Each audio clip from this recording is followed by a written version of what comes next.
오늘 우리에게 주시는 하나님의 말씀은 이사야 5장 1절부터 17절까지 말씀입니다. 이사야 5장 1절부터 17절까지 말씀을 저와 여러분들이 한 절씩 교독하고 마지막 절은 다 같이 읽겠습니다. 나는 내가 사랑하는 자를 위하여 노래하되 내가 사랑하는 자의 포도원을 노래하리라. 내가 사랑하는 자에게 포도원이 있음이요 심히 기름진 사내로다. 땅을 파서 돌을 제하고 극상품 포도나무를 심었도다. 그 중에 망대를 세웠고 또 그 안에 술틀을 팠도다. 좋은 포도 맺기를 바랐더니 들포도를 맺었도다. 예루살렘 주민과 유다 사람들아, 구하노니 이제 나와 내 포도원 사이에서 사리를 판단하라. 내가 내 포도원을 위하여 행한 것 외에 무엇을 더할 것이 있으랴. 내가 좋은 포도 맺기를 기다렸거늘 들포도를 맺음은 어찌 됨이고. 이제 내가 내 포도원에 어떻게 행할지를 너희에게 이르리라. 내가 그 울타리를 걷어 먹힘을 당하게 하며 그 담을 헐어 짓밟히게 할 것이요. 내가 그것을 황폐하게 하리니 다시는 가지를 자름이나 북을 돋우지 못하여 찔레와 가시가 날 것이며, 내가 또 구름에게 명하여 그 위에 비를 내리지 못하게 하리라 하셨으니, 무릇 만군의 여호와의 포도원은 이스라엘 족속이요 그가 기뻐하시는 나무는 유다 사람이라. 그들에게 정의를 바라셨더니 도리어 포악이요 그들에게 공의를 바라셨더니 도리어 부르짖음이었도다. 가옥에 가옥을 이으며 전토에 전토를 더하여 빈틈이 없도록 하고 이 땅 가운데에서 홀로 거주하려 하는 자들은 화 있을진저. 만군의 여호와께서 내 귀에 말씀하시되 정령이 허다한 가옥이 황폐하리니 크고 아름다울지라도 거주할 자가 없을 것이며, 열흘같이 포도원에 겨우 한 바트가 나겠고 한 호멜의 종자를 뿌려도 간신히 한 에바가 나리라 하시도다. 아침에 일찍이 일어나 독주를 마시며 밤이 깊도록 포도주에 취하는 자들은 화 있을진정. 그들이 면회는 수고와 피리와 포도주를 갖추었어도 여호와께서 행하시는 일에 관심을 두지 아니하며 그의 손으로 하신 일을 보지 아니하는도다. 그러므로 내 백성이 무지함으로 말미암아 사로잡힐 것이요 그들의 귀한 자는 굶주릴 것이요 무리는 목마를 것이라. 그러므로 수올이 욕심을 크게 내어 한량없이 그 입을 버린즉 그들의 호화로움과 그들의 많은 무리와 그들의 떠드는 것과 그 중에서 즐거워하는 자가 거기에 빠질 것이라. 여느 사람은 구풀이고 존귀한 자는 낮아지고 오만한 자의 눈도 낮아질 것이로되, 오직 만군의 여호와는 정의로우심으로 높임을 받으시며 거룩하신 하나님은 공의로우심으로 거룩하다 일컬음을 받으시리니. 같이 읽습니다. 그때는 어린 양들이 자기 초장에 있는 것 같이 풀을 먹을 것이요 유리하는 자들이 부자의 버려진 밭에서 먹으리라. 아멘. 뭔가 새로 시작한다라고 하는 건 이제 어려운 일입니다. 뭐 작은 가게라고 할지라도 장사를 새로 시작을 하려고 하면 많은 것을 투자하고 또 에너지를 쏟아야 합니다. 돈뿐만이 아니라 이제 여러 가지 시간과 생각을 몰두해야 이제 하나의 상점이 오픈이 됩니다. 교회도 뭐 다르지 않았다라고 생각을 합니다. 과거에 제가 섬겼던 교회에서 어느 의사가 개업을 할 때 자기 에너지의 150%를 썼다라고 말하는 걸 들었던 적이 있는데, 처음에는 잘 이해가 되지 않았어요. 사람에게 에너지는 100%가 최고가 아닌가 싶은데 150%다라고 말했을 때 잘 이해가 안 됐는데, 막상 제가 이제 교회를 시작하려고 하다 보니까 그 말이 이해가 어느 정도 되더라고요. 제가 가지고 있는 능력 이상의 이제 능력을 발휘해서 신경을 써야 되는 부분들이 이제 많았다라고 하는 생각이 듭니다. 뭐 이것은 우리가 자녀를 양육할 때도 유사하지 않은가 하는 생각을 하게 돼요. 이제 처음으로 자녀를 출산을 하고 이제 육아를 시작을 하게 되면 부모들은 본래 이제 자기가 발휘하던 에너지 이상의 에너지를 쏟으면서 육아를 위해서 애를 쓰잖아요. 밤새 잠도 못 자고 이 아이를 키우기 위해서 이제 온갖 신경을 다 쓰게 됩니다. 거기에서만 그치는 것이 아니라 이제 아이가 학업을 할 만한 나이가 되기 시작을 하면 아이의 실력을 위해서 또 많은 재정이나 에너지를 쏟아가면서 아이의 능력을 키워주기 위해서도 애를 쓰지요. 거기에 이제 부모의 기도가 더해지면 이제 그것은 우리들의 에너지뿐만이 아니라 하나님이 가지고 계신 능력까지 동원해서 뭔가 이제 좋은 결과가 나타나기를 우리는 기대하면서 하나님을 의지합니다. 문제는 이제 그 많은 것들을 쏟아 부었을 때의 이제 결과치가 처음에 시작할 때, 처음에 만났을 때의 그 기대치만큼 이루어지지 않는다라고 하는 것이지요. 그래서 이제 오늘 본문에서도 하나님이 이제 이 문제를 가지고 이제 말씀을 하시는데, 오늘 본문은 이제 노래로 전하시는 하나님의 뜻이라고도 할 수가 있겠는데, 1절이 이렇게 시작을 합니다. 나는 내가 사랑하는 자를 위하여 노래하되 내가 사랑하는 자의 포도원을 노래하리라라고 하는 말씀을 하십니다. 이 포도원이라고 하는 비유를 통하여서 예수님이 이스라엘에게 어떤 일들을 하셨고 그 결과는 어찌 되었으며 그 결과에 따라 이제 하나님이 어떻게 하실 것인가라고 하는 말씀을 하십니다. 이어지는 내용을 읽어 나가다 보면 하나님께서 이제 이 기름진 산에다가 포도원을 만들기 위하여 참 많은 걸 투자하시고 많은 에너지를 쏟으셨다라고 하는 생각을 합니다. 돌을 제하고 땅을 일구는 작업으로부터 시작을 해서 극상품 포도를 가져다가 이제 심었다는 말씀도 하시고요. 이 표현은 그러니까 굉장히 가치 있는 투자를 하신 것이라고 볼 수 있겠죠. 거기에 이제 망대도 세우고 술틀도 세웠어요. 술틀까지 세운 건 포도를 거두게 되면 이제 그것을 이제 압축해서 즙을 만들어내야 이제 음료로도 가치가 있기 때문에 이제 그것까지 할 수 있는 모든 준비를 철저하게 잘 한 상태다. 이제 이렇게 볼 수도 있겠고요. 그 다음에 이제 망대라고 하는 표현을 통하여서는 이걸 잘 지켜내기 위하여 보호할 수 있는 최대한의 조치를 하신 것이다. 이제 이렇게도 말할 수가 있습니다. 그렇게 해서 정말 잘 되기를 기대했는데 이제 결과적으로 이 포도원에서 맺힌 열매는 극상품 포도가 아니라 들포도를 맺었다라고 하는 표현이 나오게 되는데요. 들포도라고 하는 말은 이 많이 알이 작고 이제 씌어서 상품 가치가 없는 포도주다라고 이제 해석이 되기도 합니다만은 이게 번역이 좋아서 이제 들포도이지 사실 이 히브리어 어근을 따라가서 해석을 보게 되면 이 아주 상하고 악취가 나서 이제 먹을 수 없는 포도다. 이제 이렇게까지도 이제 해석이 가능합니다. 그러니까 주인 입장에서는 이제 얼마나 실망이 크겠어요. 그동안에 온갖 에너지를 다 쏟아가면서 열매를 기대하고 좋은 수확을 거두기를 원하였었는데 그거와는 정반대로 이제는 쓰레기밖에 남지 아니하여서 쓰레기를 치울 수밖에 없는 상황이 되면 이건 이제 또 하나의 투자이고 또 하나의 낭비가 될 수밖에 없는 이제 어려운 상황에 직면을 하게 된 것입니다.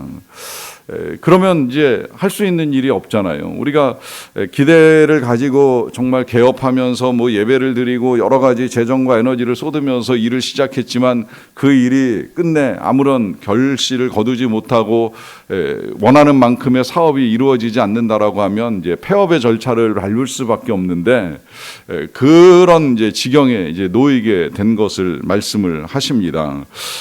이렇게 된 이유에 대해서 이제 7절에 이렇게 설명을 해주시는데요. 무릇 만군의 여호와의 포도원은 이스라엘 족속이요 그가 기뻐하시는 나무는 유다 사람이라. 그들에게 정의를 바라셨더니 도리어 포악이요 그들에게 공의를 바라셨더니 도리어 부르짖음이었도다라고 하면서 지금까지 이제 하나님께서 포도원의 노래를 가지고 비유적으로 말씀하신 내용은 결국 이스라엘과 유다였다라고 하는 사실을 밝혀주시고 이 이스라엘과 유다를 애굽에서부터 끌어다가 이 가나안 땅에 심으실 때에는 정말 극상품 포도 같은 아름다운 열매와 결실을 기대하셨는데 그 열매는 정의와 공의로 나타나야 함에도 불구하고 이제 여러 가지 먹지 못할 쓰레기 같은 결과들로 이제 나타나다 보니까 거기에 포악과 부르짖음밖에 남아 있는 것이 없다라고 말씀을 하시면서 탄식을 하십니다.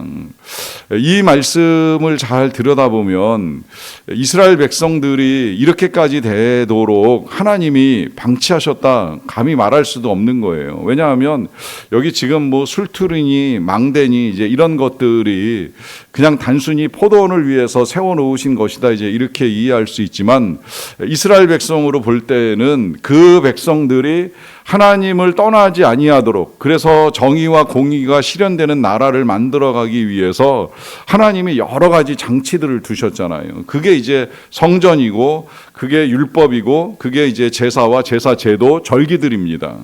참 다양한 형태로 그들이 하나님을 떠나지 아니하도록 귀한 것들을 많이 세워놓으신 거예요. 이게 망대 역할을 해주는 거예요. 이게 술틀 역할을 해주는 건데, 그런 것들이 가까이에 있고 수시로 접할 수 있음에도 불구하고 그들이 보여준 결과는 하나님의 기대와는 이제 전혀 반대로 흘러가고 있었다라고 하는 사실을 보여줍니다. 결과는 여기에서만 그치지 않고요. 11절에서 보시게 되면 아침에 일찍이 일어나 독주를 마시며 밤이 깊도록 포도주에 취하는 자들은 화 있을진저라고 하는 말씀을 하시는데, 눈을 뜨자마자 독주를 먹고 밤 늦도록 포도주에 취하는 자가 화를 당하는 건 너무 당연한 일 아니겠습니까? 하루 종일 하는 일이라고는 몸에 안 좋은 독주 마시고 포도주 마시는 건데, 그 사람이 화를 당하는 건 뭐 당연히 겪을 수밖에 없는 일이지요. 그런데 얼마 전에 제가 주일날 설교 때 그런 말씀 드렸잖아요. 몸에 나쁜 건 먹는 것만이 아니다. 뭘 듣느냐, 뭘 보느냐도 우리의 몸에 화를 가져옵니다. 그러니까 아침에 눈 뜰 때부터 안 봐도 되는 거 보느라고 시간 낭비하고, 말씀은 전혀 가까이 하지 아니하고, 우리의 영혼에 채워가야 될 선한 것들로 채우지 아니하면서 우리의 몸이 망가지고 마음이 황폐해지는 건 너무나 당연할 수밖에 없다라고 하는 거예요. 그런 의미에서 우리가 무엇을 먹느냐 못지않게 무엇을 듣느냐, 무엇을 보느냐라고 하는 문제도 굉장히 중요하다는 말씀을 드립니다. 이것이 중요한 이유가 있어요. 12절에 보시면 그들이 연회에서 수금과 비파와 소고와 피리와 포도주를 갖추었어도 여호와께서 행하시는 일에 관심을 두지 아니하며 그의 손으로 하신 일을 보지 아니하는도다라고 하는 말씀을 하시는데, 자, 연회를 벌인다라고 하는 건 상황이 좋기 때문에 뭐 수금과 비파 같은 악기를 갖다 놓고 풍류를 즐기기도 하고 거기에 이제 포도주를 갖추어서 흥을 돋우기도 하는데요. 문제는 이제 이런 많은 좋은 것들이 주어져 있음에도 불구하고 하나님이 행하시는 일에는 전혀 관심을 두지 않는다라고 하는 것이고, 더 나아가서 그의 손, 다시 말하면 하나님의 손으로 하신 일을 보지 않는다라고 하는 것이 지금 이제 이들이 앞으로 겪게 될 일들을 초래하는 이유이며 또 그들이 행한 일들의 결과라고 하는 말씀을 하고 계십니다. 자, 여기서 이제 뭐가 중요한가 하는 사실이 분명하게 드러나지요. 그것은 하나님이 행하시는 일에 관심을 갖는 거고, 또 하나는 하나님이 하신 일을 보는 거예요. 이 하나님이 행하시는 일에 관심을 갖는다라고 하는 건 지금까지 우리의 삶에 주어지는 것들에 이제 하나님께서 어떠한 일들을 이루셨는가라고 하는 것을 보는 겁니다. 여러분, 이걸 보는 건 전 두 가지 방법이 있다고 생각을 하는데요. 하나는 성경을 통해서 보는 거예요. 성경을 통해서 보지 아니하면 하나님이 하시는 일을 본다라고 하는 것이 어렵기 때문에 우리가 이제 성경을 읽어나가면서 어떤 일들을 하셨나, 창조로부터 시작을 해서 이제 그 고대 족장들과 이스라엘 백성들을 애굽에서 끌어내시기까지 행하신 일들을 보는 것 굉장히 귀한 일이잖아요. 또 많은 하나님의 사람들이 세워질 때 그 사람들과 이루어 가시는 하나님의 일들을 보는 거 굉장히 이제 귀한 일입니다. 그리고 이제 무엇보다도 예수 그리스도께서 이 땅에 오셔서 행하신 일들을 보는 건 우리의 믿음에 있어서 굉장히 중요한 일인데, 이것들과 더불어서 이제 또 하나 우리가 하나님의 일들을 보기 위해서 지금 이렇게 아침마다 기도하는 일들을 하는 거 아니겠습니까? 이 기도가 하나님이 일하시게 하는 우리의 호소가 되고, 우리의 이 기도에 따라 하나님이 보좌에서 일어나 선한 일들을 이루어 가시게 되면 우리는 이제 하나님의 일들을 볼 수 있는 은혜를 누리게 되는 것이죠. 저는 늘 그런 부분에 있어서 되게 감사해요. 크고 작은 우리 교우들의 일, 제가 지난주에도 이제 기억하기를 이 기도의 제목 중에 이 불화를 겪는 가정의 사랑이 회복되기를 위해서 이제 기도를 드렸는데 그런 소식을 전해 들었어요. 많이 좋아졌어요. 이제 좀 마음이 열리고 대화가 다시 시작이 됐어요라고 하는 이야기를 들으면 여기서 제가 짧게 한마디 하고 지나간 기도도 우리 하나님이 다 들으시는구나라고 하는 사실을 이제 보는 기쁨이 있습니다. 그리고 환우들을 위해서 기도할 때 이만큼 좋아졌어요라고 하는 이제 연락을 받을 때마다 하나님이 하신 일들을 보는 이제 은혜를 이제 누리게 되는 것이죠.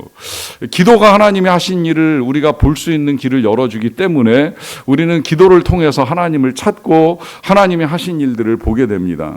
이런 일들을 하지 아니한 이스라엘 백성들에게 이제 남게 되는 일들을 보게 되면 참 고통스러운 일들이 많아요. 그들은 사로잡히고 굶주리고 목마르고 또 빠지고 구풀이고 결국은 귀한 자들이 하나도 남지 않게 된다라고 하는 사실을 하나님이 말씀을 하십니다. 그러다 보니까 이제 이런 이사야서 말씀을 읽어 나가는 것이 이제 굉장히 이제 어렵고 힘들다라고 하는 생각이 드는데요. 여러분, 지금 이제 요 포도원의 비유를 가지고 우리가 이 말씀을 읽어 나갈 때에 유의하셔야 될 것은 이게 그냥 세상에서 단순히 뭔가 좀 수익을 얻겠다고 투자를 했다가 하려고 하던 이 장사나 사업이 잘 되지 않아 가지고 폐업을 하는 절차를 밟고 싶은 장사꾼의 마음이 하나님 마음이 아니잖아요. 그래서 이제 그런 오해가 있을까봐 처음에 시작을 할 때 우리 하나님께서 그냥 나의 포도원이라고 하는 표현을만 사용하는 것이 아니라 내가 사랑하는 자의 포도원을 노래하리라라고 말씀하시면서 지금 이 포도원이 그냥 단순히 돈과 에너지만 쏟아부은 포도원이 아니라 하나님의 사랑과 애정이 담긴 포도원이라는 사실을 먼저 밝히면서 시작을 합니다. 여러분, 이게 이제 우리가 장사를 하는 것과 육아를 하는 것의 차이이기도 하잖아요. 우리가 장사를 할 때는 돈을 쏟아서 돈을 얻기를 원하지만 육아는 어떤 이익을 취하고자 투자하는 것이 아니잖아요. 우리가 자녀를 위하여 눈물을 흘리는 건 애정이 있기 때문입니다. 사랑하기 때문입니다. 좋은 결과를 얻고자 그 자녀의 인생에 행복을 더하고 싶어서 우리가 이렇게 저렇게 애를 쓰고 살아가는 것 아니겠습니까? 자, 그렇다고 한다면 그 사랑의 하나님께서는 이제 이렇게 해서 거둘 수 없는 이 이스라엘의 형태를 보시면서 어떤 방법을 취하셨을까요? 오늘 본문 내에서만 본다고 하면 그냥 다 결국은 이렇게 저렇게 망하고 패할 수밖에 없다라고 하는 것으로 보이지만 하나님은 포기하지 않으셨어요. 그래서 방법을 바꾸시지요. 그 바꾼 방법이 저는 예수 그리스도가 이 땅에 오시는 것이라고 믿고 있고 그 예수 그리스도가 오심으로 이제는 포도원을 일구는 수준 정도가 아니라 주님이 나무가 되시고 우리들을 가지로 접붙여 주셨어요. 그래서 주님께 잘만 붙어 있으면 열매 분명히 맺게 되어 있습니다. 들포도 아닙니다. 아주 풍성한 열매를 맺게 되어 있는 거예요. 그래서 예수님도 그렇게 부탁을 하신 거예요. 내 안에 거하라, 나도 너희 안에 거하리라. 주님을 떠나지 않고 주님과 함께하고 주님으로부터 공급받으면 그러면 반드시 열매를 맺습니다. 그런데 그렇게 주님과 함께하지 않는다면 여기 오늘 본문에도 찔레와 가시라고 하는 표현이 나오는데 찔레와 가시는 본래는 식물의 잎사귀 부분이었어요. 이게 이제 물을 제대로 공급받지 못하다 보니까 이제 마르고 말라가지고 찔레도 되고 가시도 되는 것인데 공급을 제대로 받으면 반드시 열매는 맺히게 되어 있습니다. 그 공급이 바로 예수님께로부터 임하는 은혜요, 말씀이요, 사랑입니다. 이걸 잘 공급받으면 반드시 극상품 포도의 열매가 맺히게 되어 있습니다. 그러하기에 오늘도 주님 안에 거하시면서 주님이 주시는 은혜를 가지고 아름다운 열매를 맺어나가는 저와 여러분 다 되시기를 간절히 축원합니다. 기도하겠습니다. 사랑과 은혜가 풍성하신 아버지 하나님 감사합니다. 오늘도 하나님의 은혜 가운데 하루를 시작할 수 있게 하여 주셔서 진심으로 감사드리옵나이다. 무엇보다도 우리에게 허락하신 이 귀한 예배당 성경 말씀 그리고 우리가 함께 모여서 찬양할 수 있는 이 예배와 또 기도의 시간까지 너무너무 감사를 드리옵나이다. 우리가 이 모든 것들을 통하여 여호와께 관심을 두게 하시고 여호와께서 행하시는 일들을 보게 하시고 그 선한 결과들로 말미암아 하나님께 감사하며 찬송을 하며 살아갈 수 있는 은혜를 베풀어 주셔서 진심으로 감사드리옵나이다. 이렇게 오늘 이 아침뿐만이 아니라 하루 종일 주님 안에 거하는 자들이 되기를 원합니다. 주님과 함께하는 삶을 살아가게 되기를 원합니다. 우리의 몸과 마음을 위하여 나쁜 것들을 받아들이지 않도록 도와주시고 선한 것들을 우리의 몸과 마음에 채워 나감으로 말미암아 우리가 선하고 아름다운 열매, 극상품 포도나무 같은 열매들을 맺어 나가는 삶이 될 수 있도록 은혜를 내리워 주시옵소서. 하나님, 우리는 우리들뿐만이 아니라 우리 주변에 우리의 가족들과 또 우리 믿음의 형제 자매들이 동일한 가지로 아름다운 열매를 맺기 기대하는 마음으로 우리가 기도를 드리옵나니 하나님 불쌍히 여겨주시고 은혜를 베풀어 주시옵소서. 함께 자라가고 함께 뻗어나가는 가지들이 되게 하여 주시어서 행여라도 말라 비틀어져 버림당하는 불에 태워지는 연약한 인생들이 아니라 은혜 가운데 아름다운 열매로 하나님께 영광을 올려드리고 또 우리에게 허락하시는 바 많은 기쁨과 보람을 거둘 수 있는 모든 자들이 될 수 있도록 도와주시기를 간절히 원합니다. 그렇게 되기를 소망하며 오늘도 기도의 투자를 아끼지 아니하는 모든 주의 백성들의 간구와 기도를 들으시고 가정의 은혜를 내려 주시옵소서. 풍성한 은혜를 내리워 주시옵소서. 선한 변화들을 이루어 갈 수 있도록 도와주시옵소서. 하나님의 은혜 가운데 건강해지고 믿음이 든든해지고 또 사랑이 넘쳐나고 그래서 소망 가운데 주님만을 바라보는 아름다운 삶을 이루어 갈 수 있도록 도와주시기를 간절히 원합니다. 계속되는 폭우로 인하여서 피해를 당하는 지역이 늘어나지 않도록 도와주시고 인간의 욕심과 소비로 말미암아 행해진 여러 가지 악한 일들이 잘 처리되고 해결되어서 피해가 줄어들 수 있도록 우리 하나님이 도와주시기를 간절히 원합니다. 열방의 선교사님들이 뿌리는 씨앗과 여러 가지 수고를 통하여서 아름다운 추수의 열매, 영혼을 거두는 기쁨이 넘쳐날 수 있도록 은혜를 베풀어 주시기를 간절히 원합니다. 감사드리옵고 예수님의 이름으로 기도하옵나이다. 아멘.